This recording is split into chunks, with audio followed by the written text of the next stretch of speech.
At this time, we're going to move on now to Massimo Pigliucci, who is going to be bringing in some comparative perspectives, we could say, right? His talk is titled Stoics versus Skeptics. Is Knowledge Even Possible? I hope that the answer is yes. And so a little bit of introduction for Massimo. He is the K.D. Irani Professor of Philosophy at the City University of New York. He has a number of books, but he wanted to highlight two in particular. Both of these are excellent. How to Be a Stoic, which is sort of a dialogue with Epictetus carried on, and the more recent A Field Guide to a Happy Life, also engaging with Epictetus. He has a website, philosophy is a way of life.blog, but I think many of you probably know him from not just one, but a whole host of web, what would we call them, interventions. How to Be a Stoic in part came out of a blog, How to Be a Stoic, right? So yes. Many of you already know Massimo. I'm just going to turn it right over to him, and we'll hopefully have a little bit of time for Q&A at the end. Thanks, Greg. I am sharing my screen. I hope you guys can see it. Looks good. Thank you, Voice of Zeus. So I have my little story before we get started, my little story to share, and that just literally happened 3 minutes ago. I was listening to people sharing stories, and of course mentally getting ready for my own talk, and all of a sudden this thing pops up on the screen. Zoom says you're about to be logged out from the session because you've been going on for hours, and would you like to log in? It's like, oh, wait a minute, hold on. What's going to happen if I can't log in? And then the answer immediately came, well, I guess people will not hear my talk. It's certainly not the end of the world, and I'll do whatever it is in my power to do, which I did. I logged back in, and here I am. Now, I don't know if that's going to be good news or not. That depends on how much you're going to enjoy the talk, because we're going to talk about epistemology.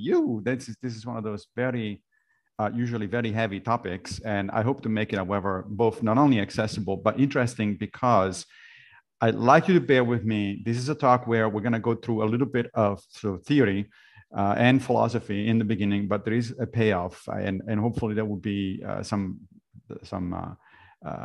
interesting stuff to think about either in the discussion immediately after the talk or later on in the day.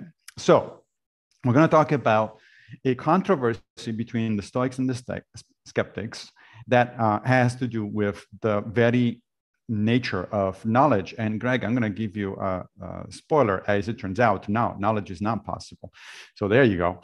Now we'll see what we do with that kind of information. First of all, what is knowledge? The most widespread and still largely used today definition of knowledge in philosophy, it comes from Plato. In fact, from two of Plato's dialogues, the Meno and the Theaetetus.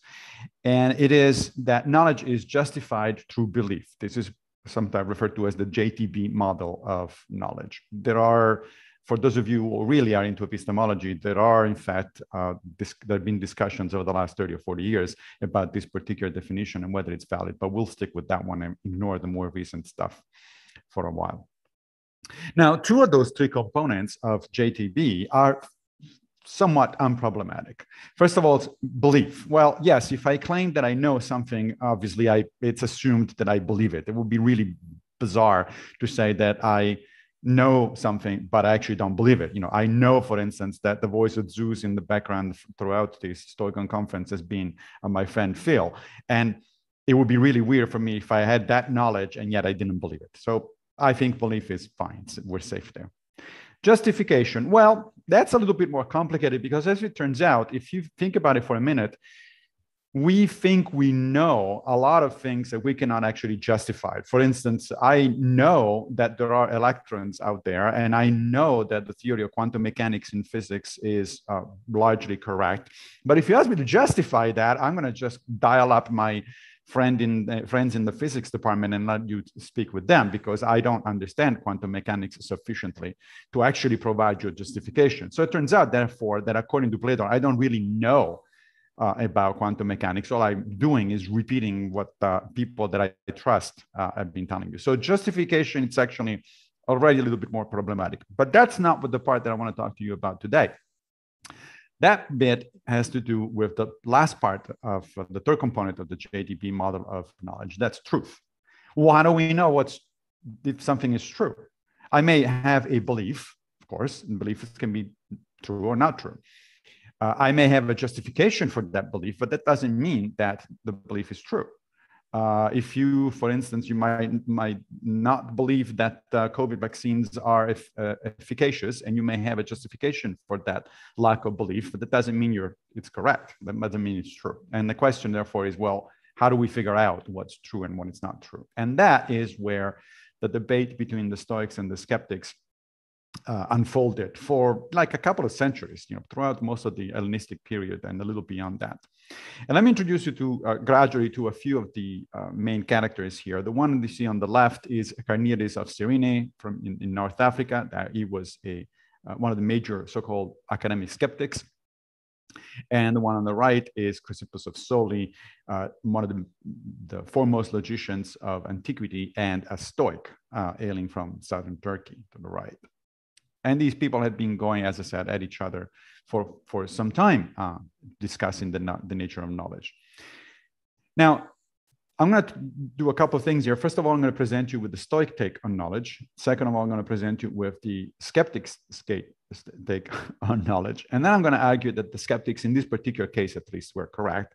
And then finally, I'm going to try to argue that this is not just an esoteric discussion among long dead philosophers. It's actually important for us modern Stoic practitioners of the 21st century. At least it has implications. I don't know about important, but it has implications. So here's the Stoic take. Perhaps the best way, one good way to understanding certainly is by looking at the famous metaphor of the closing hand that Zeno presented. And the way I'm going to summarize it to you is by quoting Cicero, actually, who does a very good job at explaining it. So Cicero says, Zeno professed to illustrate his understanding of knowledge, his notion of knowledge, by a piece of action. So he used a hand and a movements with the hand. For when he stretched out his fingers and showed the palm of his hand, perception, said he, is a thing like this. Perception is, of course, I'm seeing things, I'm hearing things, I'm smelling things, all of this. That's perception. That's a very low level of knowledge because, of course, the senses can be wrong, can give you the incorrect signals. But even if they give you correct signals, that doesn't mean that you really know something at a conceptual level. You're just perceiving it. So that's the entry level. The Stoics in this particular case were in fact empiricists. The knowledge starts, although it doesn't end, with perception. Then, when he had a little closed his finger, assent is like this. Now, assent is when you agree with certain perception. Like you're saying, like you're looking at a pomegranate, for instance. The example, as you'll see at the end of the talk, is not at all random. I'm picking on a pomegranate for a good reason. You look at a pomegranate, or what looks like a pomegranate, and you get perception, right? You look at the color, you look at the shape, maybe you smell it. So you have perceptions, and then you assent to the perception that really is a pomegranate. Okay, so that's the second level. Afterwards, when he had completely closed his hand and held forth his fist, that he said was comprehension. And he used a particular word introduced by the skeptics to refer to comprehension, and that's catalepsis, or a cataleptic impression. Cataleptic impression is one that you really cannot deny.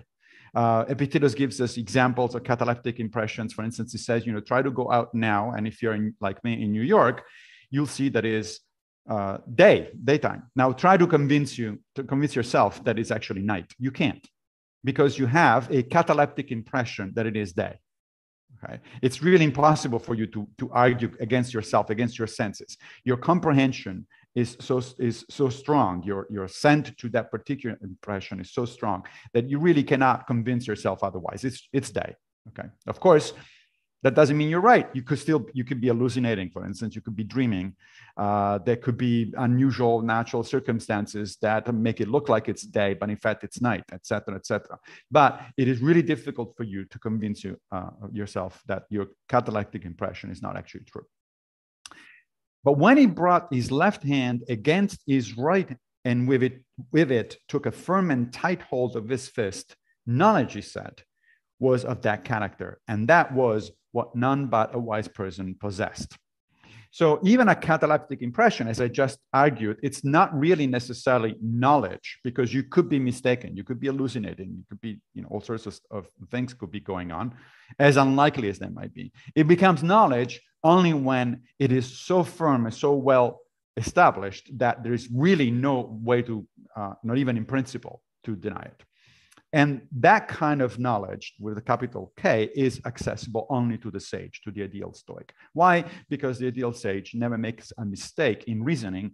And according to the Stoics, the catalectic impression actually is, in the hands of a sage, becomes a mark of truth. Okay? If a sage perceives a cataleptic impression, he knows what it is, and that's truth, and that's the end of the story. This is how Cicero tells the story in the second book of Academica. Now, so to recap, the Stoic sequence of stages of understanding, let's call them, is perception, assent, cataleptic or assent or comprehension, and then knowledge. Great. Now the skeptics were not convinced. But before we get to their way of arguing, we have to actually make a distinction between two major branches of skepticism that were active at the time during the Hellenistic period, because they're actually very different, and we're concerned with only one of them. One branch of skepticism is sometimes referred to as Pyrrhonism, after Pyrrho of Elis in Western Greece, the guy on the left. The other one is referred to as the New Academy, because it actually took over Plato's Academy. Plato was long dead at that point, and major figures in that in the New Academy were in Greece Carneades, who we have already met, and Marcus Tullius Cicero, who referred to himself as an academic. He was very, you probably know, he was very sympathetic to the Stoic philosophy. He writes a lot about Stoicism. In fact, a lot of what we know about Stoicism comes from Cicero. But he was, in fact, himself an academic skeptic.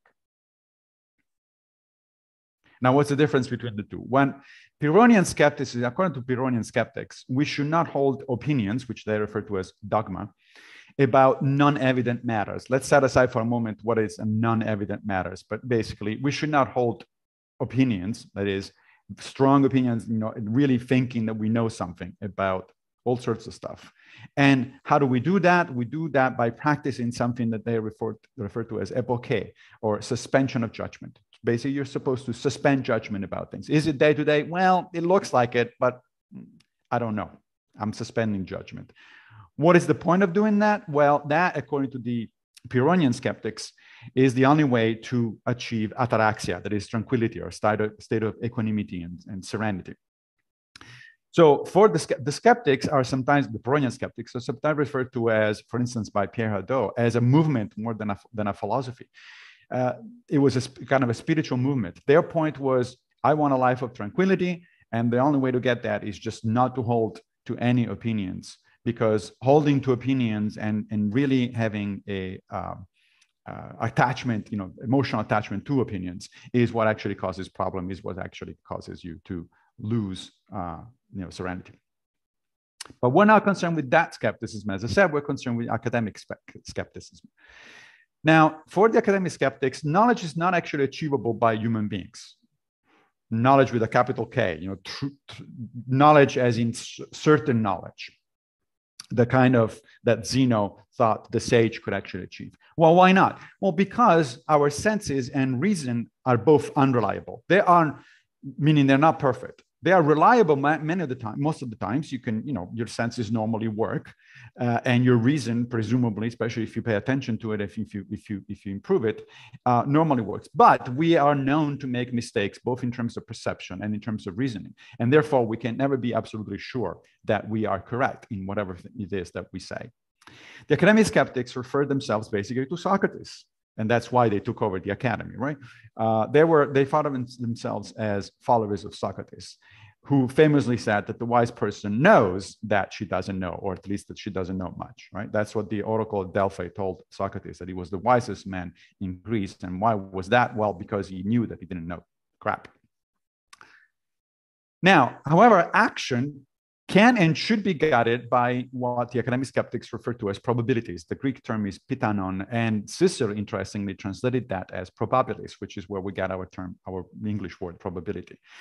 Why is this last bit important? Well, it's important because the Stoics correctly criticized the skeptics by saying, look, guys, you may be achieving ataraxia if you don't hold on to opinion, but if you don't have any opinions, if you don't hold on to any opinions, then on what basis are you going to act?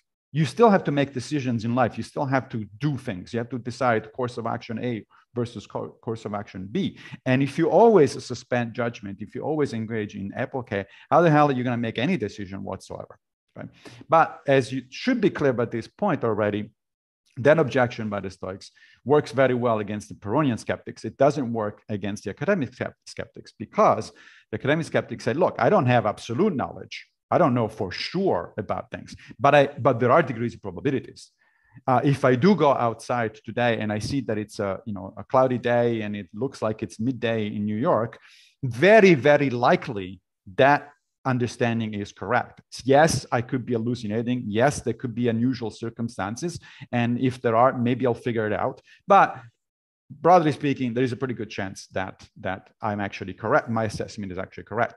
However, in other cases, I might not have that strong degree of probability about what I think as I understand. And therefore, I should be more cautious, right? Probabilities go from 0 to 100%. It's a continuum. It's not a yes or no.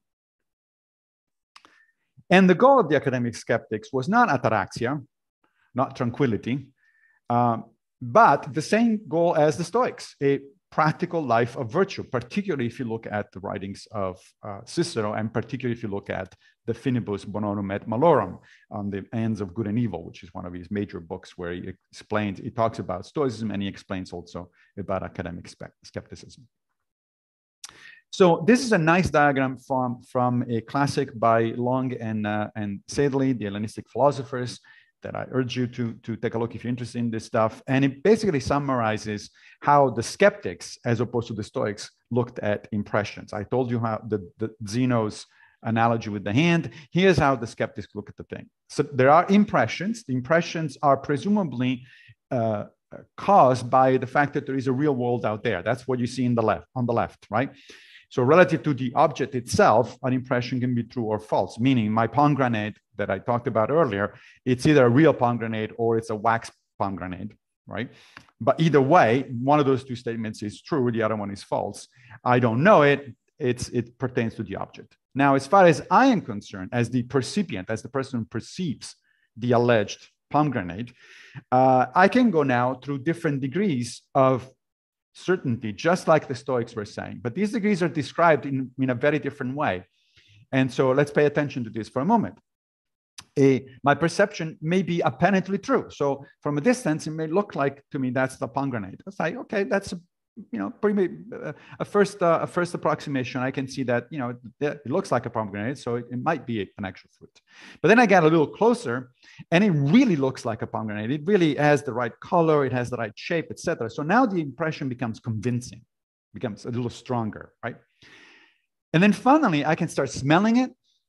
I can start, having more of a closer look at this alleged pomegranate. Then the impression becomes underverted, according to the skeptics, meaning that now it's really strong. Now I have really solid evidence that this is a pomegranate. And finally, the highest level of them all is the impression that is completely explored, meaning that now I'm actually handled the pomegranate, I do a chemical analysis, I open it up, it's inside, I eat it, it's very, very definitely a pomegranate. Now, I could still be hallucinating in theory, but boy, that's a really unlikely possibility. Now I've gone through a series of steps where my knowledge, although never certain, it's now getting very, very high. The probability that I'm correct is very high.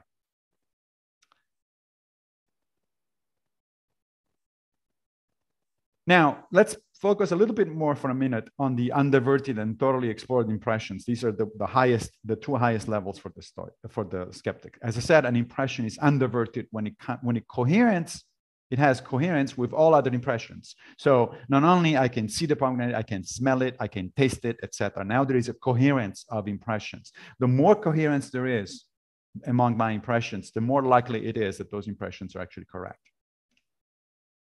And a thoroughly explored or underverted impression is something that I subjected to a meticulous examination. For instance, I called my friend Phil, and I say, hey, does that look like a pomegranate to you? Does it smell like a pomegranate? Do you want to do a chemical analysis? You want to call a botanist? That sort of stuff.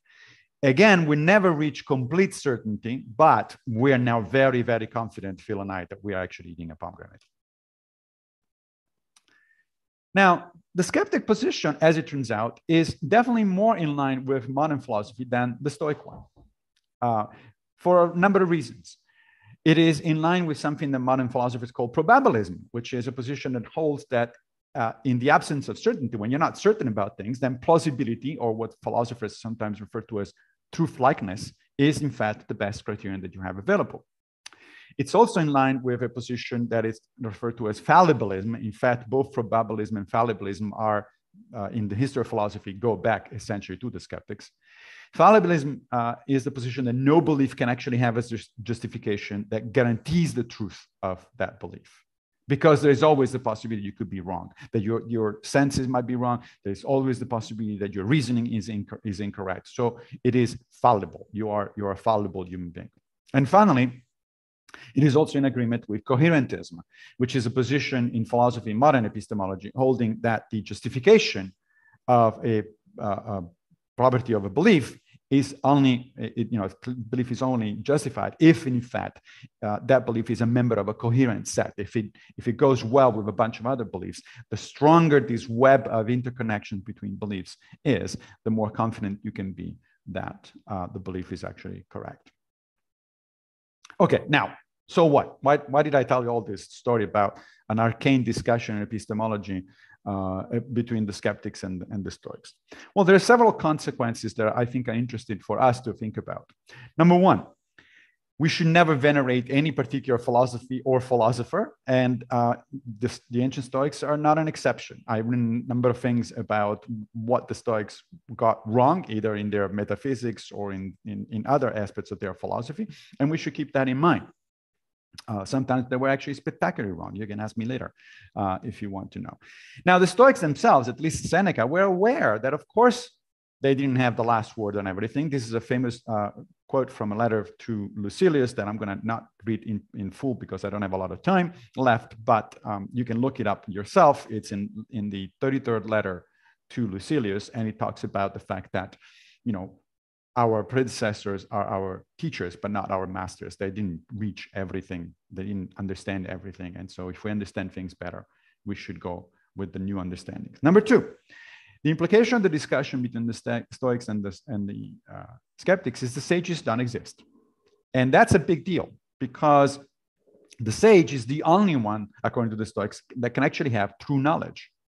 If the sage does not exist, that's because true knowledge is in fact not achievable by human beings because we're fallible, and therefore there are no sages around. Here too, Seneca, if you want to check it, is letter number 42, was aware that, this sage stuff, it's a little weird. And he actually said that he wrote that the sage is as rare as the mythical phoenix, once every 500 years. And since he's talking about a mythological bird, which he did not presumably believe actually existed, that might give you a hint that at least Seneca himself, if not other Stoics, were actually a little bit uncomfortable with the whole knowledge, with the whole notion of a sage. Number three.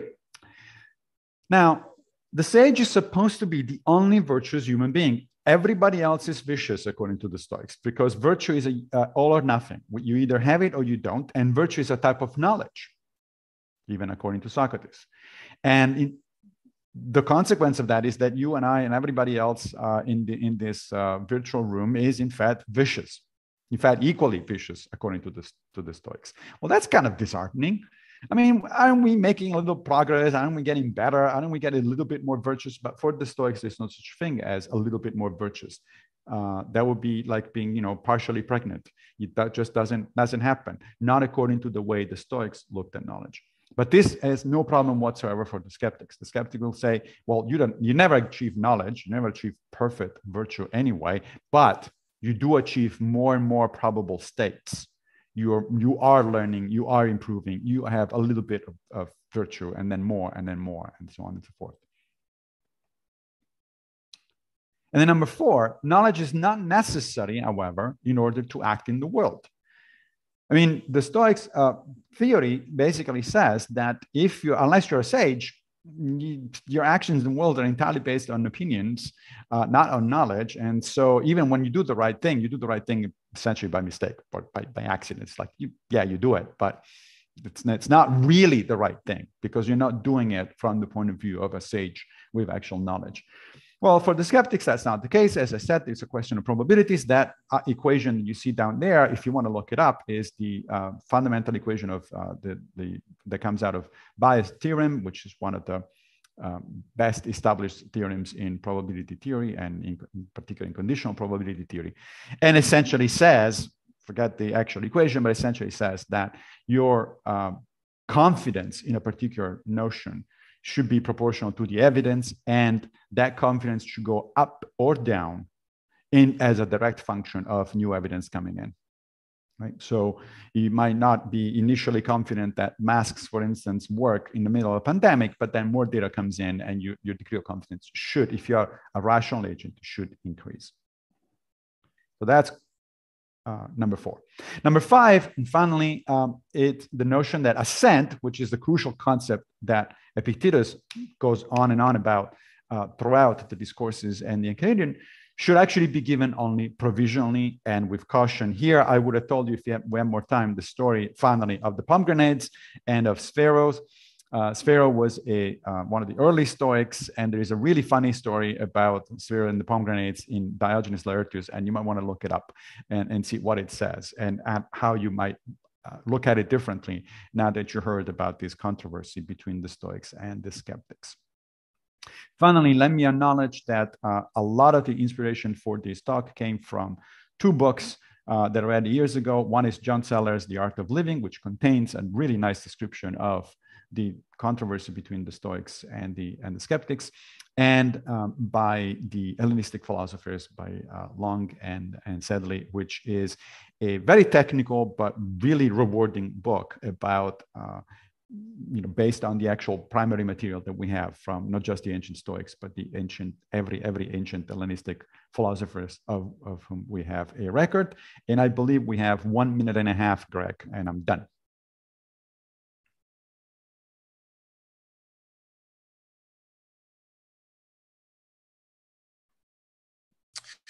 Actually, we have a little bit of extra time, in part because the lightning talks are not going to go quite as long as they were, so we can spare a few minutes.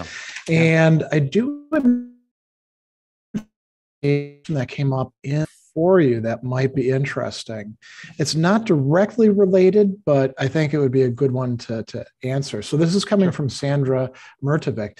If wisdom is a virtue, does it include individual abilities? For example, if someone is intelligent less than average, for example, is it possible for that person to be wise according to the Stoics? And then JB adds to that, there's one example of a respected Stoic teacher, Cleanthes. He was a boxer, not particularly intellectually accomplished. So this is a good question. If we're not, particularly bright, can we be fully wise? What do you think? Yeah, that's a great question. I think the answer is up to a point. That is, so wisdom is a type of knowledge, right? And in fact, every virtue is a type of knowledge. It's a type of excellence, right? The original word in Greece is arete, which just means excellent. Now, in order to acquire knowledge, you have to have a certain functioning intellectual abilities, right? And now there is a variation, of course, in the human population for those intellectual abilities. Let's set aside for a minute, like pathologies, for instance, or dramatic pathologies. But let's say in the general population, your intellectual abilities are going to be distributed according to some kind of bell curve, right? A normal distribution. And just like with any other ability, that means that most people will be able to acquire a certain degree of knowledge of any kind. Let's think instead of talking about wisdom, we were talking about musical instruments, for instance. Can anybody learn a musical instrument? Yeah, most people can. Of course, some people have a more natural aptitude for music and others don't. right? Just like some people might be naturally virtuous or naturally inclined to virtues more than other people. But if you have normal, both intellectual and physical abilities, then you can still learn at least the basics of an instrument. However, only up to a point. If in fact your brain is damaged, let's say by an accident or by a developmental issue, then you might not be able to learn to play music. And similarly, you might not be able to learn any other skill, including wisdom. Now, of course, the implication is not that a person who doesn't learn music or doesn't get virtues, therefore doesn't deserve our respect, our help, and so on and so forth. It just means that they have a natural inability to go beyond a certain level. In fact, Epictetus pretty clearly says that when he talks about the fact that some vicious people that we should refer to as bad people, not as bad, but as impaired. Right? He uses this analogy of, if you see a blind person going around the street and, stumbling on people and, hurting people, you're not going to get mad to the blind person. Why not? Because you understand that he has a disability. So he should be actually helped. You should be put in a position first not to hurt other people and then not to hurt himself. But then you should look at him with compassion because he's incapable of doing what other people are capable of doing.